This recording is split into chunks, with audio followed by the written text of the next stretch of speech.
তামিম ইকবাল এসে জড়িয়ে ধরলেন, এরপর মুশফিকুর রহিম আসলেন, সাথে যোগ হলেন আরও কয়েকজন। সবাই মিলে তুলে ধরবেন ফরচুন বরিশালের মালিক মিজানুর রহমানকে। শেষ পর্যন্ত অনেক কিছুর পর তারা তুলে ধরতে পারলেন। ইবাদত হোসেন তাওহিদ হৃদয়রা এসে যোগ দিলেন। মিরপুরের বুকে তখন এক টুকরো চাঁদের হাট। দলের মালিকের সঙ্গে এমন সম্পর্ক পুরো ফ্রাঞ্চাইজি ক্রিকেটের ইতিহাসেই বিরল।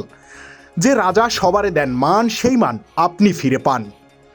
ফ্রাঞ্চাইজিতে মালিকই তো রাজা, সেই রাজা মানির মান রাখতে পেরেছেন বলেই তিনি সেই সম্মানটা ফিরে পেয়েছেন। ফ্রাঞ্চাইজি ক্রিকেটে সম্পর্কটা মালিক শ্রমিকের মতোই থাকে, কিন্তু মিজানুর রহমান এখানে অন্য মানুষ। তামিম ইকবাল বা দলের অন্য যে কেউ সেটা বারবারই বলেন। মিজানুর রহমান সাহেব বলেন তামিমই দলের মালিক, মুশফিক মাহমুদুল্লাহ সহ মালিক।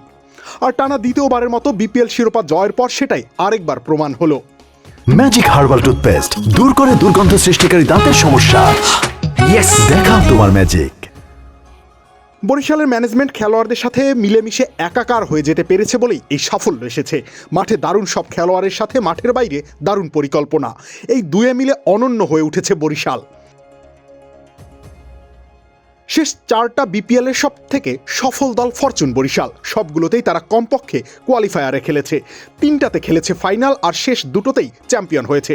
প্রসেস ঠিক থাকলে সাফল্য আসবেই। বিপিএলে যখন একবার এক এক মালিকানায় বিচিত্র সব নামের দল খেলে, তখন একটা দলের 4 বছরে 3টা ফাইনাল খেলে 2টা শিরোপা জেতা অবিশ্বাস্য একটা ব্যাপার। সত্যি ফরচুন বরিশাল হলো বিপিএলের নিজস্ব চেন্নাই সুপার কিংস। গোটা বিপিএল জুড়ে এত পারিশ্রমিক জনিত ইস্যু শুনতে পাওয়া গেল, কিন্তু গেল 4টা বছরে এমন অভিজ্ঞতায় কখনোই পড়তে হয়নি বরিশালের খেলোয়াড়দের। পরিকল্পনার দিক থেকে অন্যরকম বরিশাল, তাই তো 8,689 কিলোমিটার থেকে এসেও বরিশালের একাদশের সুযোগ হলো না জিমি নিশামের। অথচ দক্ষিণ আফ্রিকা থেকে নিউজিল্যান্ডের এই পেস বোলিং অলরাউন্ডার এসেছেন দিন দুয়েক আগেই। পর্যাপ্ত বিশ্রাম নেওয়ার সুযোগ পেয়েছেন, করেছেন যথেষ্ট অনুশীলনও। কিন্তু ম্যানেজমেন্ট বুঝতে পেরেছে জিমি নিশামকে একাদশে রাখার চেয়ে এতদিনকার চিরচেনা উইনিং কম্বিনেশন ধরে রাখাটা বেশি জরুরি। এই জরুরি কাজটা জরুরি সময় করতে পেরেছে বলেই তামিম ইকবাল আর মিজানুর রহমানদের এই কম্বিনেশনটা অসাধারণ। রবিউল ইসলাম রনি, খেলা 71।